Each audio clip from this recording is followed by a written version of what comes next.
He wasn't trying to be funny, he just was. One of the great one-liners of all time in terms of delivery. Mention Abe Lemons and smiles quickly appear on everyone's faces. His quick wit and raw humor are legendary. I liked it when he talked about the old days. He once recruited Johnny Bench out of Binger High School to come and play basketball at OCU.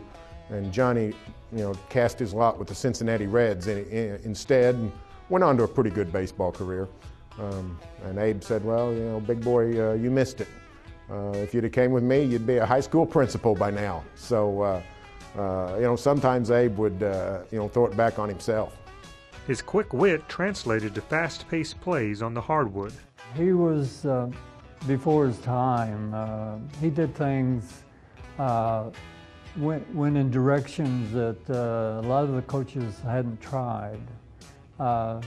Coach Abe at OSU was one of the major coaches in the U.S. and his pattern and way of play was copied so many times. But Abe, he sort of attacked it in a different way. He was playing racehorse basketball long before Billy Tubbs or Jerry Tarkanian or anybody was getting up and down the court. Abe Lemons was born in Walters, Oklahoma on November 21st, 1922, and never traveled too far from his roots. The bright lights in the big city, he thrived in them, but I don't know that he required them. He liked to make fun of New York City, and he would, he was a small-town guy at heart. After serving in the Pacific during World War II, Lemons returned to the Sooner State and played basketball at Oklahoma City University. He stayed on at the university as assistant head coach, working alongside Don Parrick. Several short years under his former coach, and Lemons moved up the ranks. He was named head coach of the Chiefs in 1955 when his mentor left to coach the Sooners. When he took over as head coach, we were NCAA Division I, and I know in my playing days, we were invited to the NCAA finals at the end of the year, all 3 years that I played. So little OCU was doing a lot because Mr. Parrick had started it, but Abe took it even to a higher realm, I think. Lemons was skilled at recruiting and attracted some of the best talent in the state. So many of the first players were from Oklahoma, from small schools, and they had been passed over by some of the larger universities. And Mr. Parrick and Abe picked up these players and then won over the larger universities. And he had great shooters. He liked guys who could score. He once said there were really only two plays. One is Romeo and Juliet, and the other is put the darn ball in the basket. So he liked scoring, and OCU got up and down. The OCU coach also had a way of inspiring his players.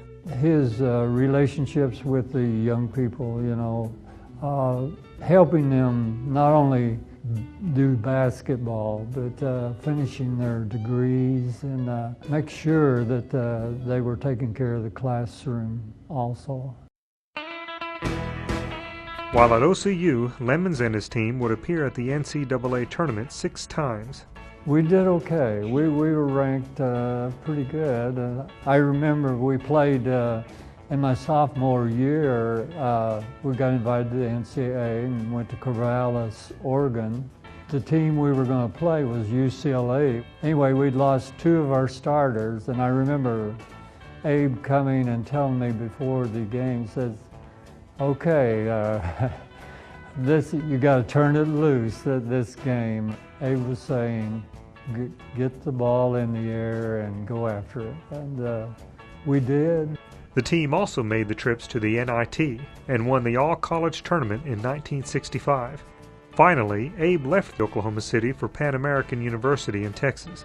He stayed at Pan America for 3 years and then moved to Austin in 1976. It was at the University of Texas that he encountered one of his biggest rivals, admirers, and friends.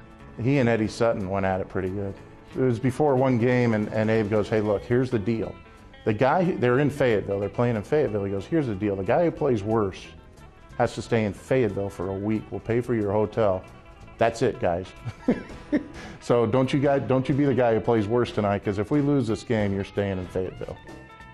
Oil and water for forever and ever. But oddly enough, at the end, after Abe retired and Eddie had it going at Oklahoma State, Abe Lemons was on press row. And I guarantee you, if it was the 70s and it's Texas and Arkansas, you'd think there's no way those two are going to be in the same building when they didn't have to be.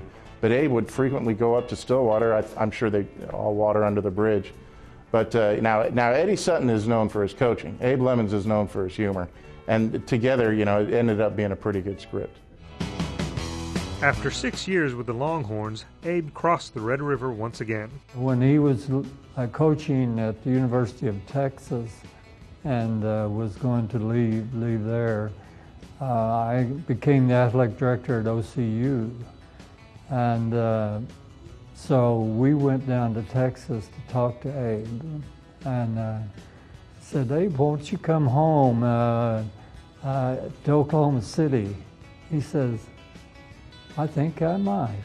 And then it was, I think I will.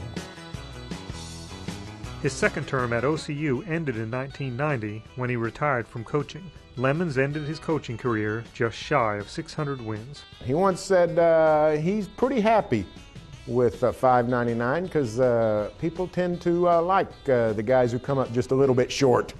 So he didn't think it was such a sad thing that he didn't make the 600 list. While absent from the sidelines of OCU games, he remained in the public eye. Abe Lemons sort of thrived on the banquet circuit. He was a staple at the Jim Thorpe banquet, which is a football banquet, but they'd always have Abe speak, and he was a big part of the Thorpe Association. And anybody that's involved in Oklahoma City athletics has a long-time affinity for Abe. But Abe would always get up and give a speech and rip the football crowd really good, and everybody would laugh at themselves. He'd speak for you if you want, and he tried, like I said, play golf, but at the end he was just too afflicted with Parkinson's. Lemons was diagnosed with Parkinson's in 1988, but the public didn't find out until an interview with NBC in 1990. The last time I really talked to him was in 1999 when he was about to go in the Hall of Fame, and I met him at a Brahms on May Avenue of all places. He's in there with a golf cap and at a golf pullover, and nobody recognizes him, and I thought it'd be, can I have 15 minutes of your time? And 2.5 hours later, we left, and I couldn't write fast enough, and you never can with Abe, and every little short story you want to do about him, you want to turn it into a book. But I remember him saying, he goes, I got fired from the University of Texas, and I didn't deserve that. He goes, now I have Parkinson's disease, and I didn't deserve that either. And so even in a tragic time of his life, he died 3 years later, and he found humor in everything. Abe Lemons passed away on September 2nd, 2002. He was 79 years old. He was just a nice guy and very funny. He always enjoyed life, and the people around him enjoyed him. He just was a very good person. Bob Knight says that Abe Lemons is one of the 5 best coaches he's known, along with Claire B. and Pete Newell and Red Auerbach. And he just kept it simple. He goes, there are 2 great plays, Romeo and Juliet and get the ball in the basket. I think he's the greatest Oklahoma humorist since Will Rogers. And frankly, he's in Will Rogers' class as a humorist. He just happened to be a basketball coach and a pretty good one.